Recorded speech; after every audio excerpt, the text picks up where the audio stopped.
Hi folks, welcome back to another sunny day here at Berrybrook. Oh, do love a 4.4.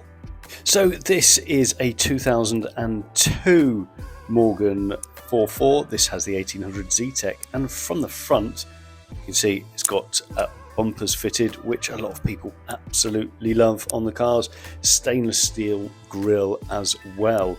We've also got wing lights. I'll tell you what, we'll look at wheels in a second, but look at this. You've got that lovely contrasting Connaught green and magnolia inside.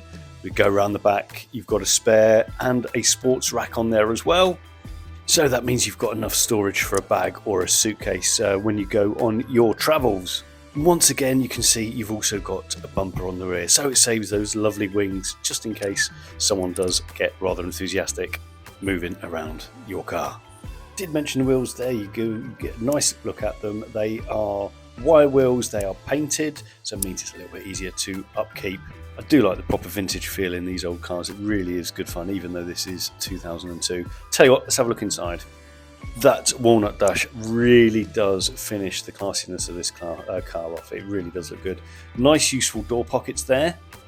Also, this car has a traditional hood. Now, I love traditional hoods, but what I wanted to do is just show you how easy they are to live with. So, oh, who's that fella there? So what I'm doing here is just releasing the tension, because this has roof tensioners on there. Does make me look like I'm wrestling a small person in there, but yeah, releasing those tensioners make this part a lot easier. So you've got the studs and the poppers all the way across the top, so both sides. So I tend to do this each side at a time. You probably could do it all at once, but obviously this is not my car, so I want to be very, very careful when taking these studs off. Once you've released all of those, you can then peel back the actual hood itself. Now you've got little turnbuckles on the side of the body, which just need to come off, and also little fasteners on the inside of the body that you also need to do. So there's a couple either side. There you go. So there's 3 of those little turnbuckles that secure the hood down, and those little bits on the inside. And there we go. That is the roof off. All you've got to do now is fold it up neatly, Maynard, remember. So once you have folded that, making sure that you tuck in the side windows, which you don't actually get on an easy up hood, which makes visibility a lot nicer.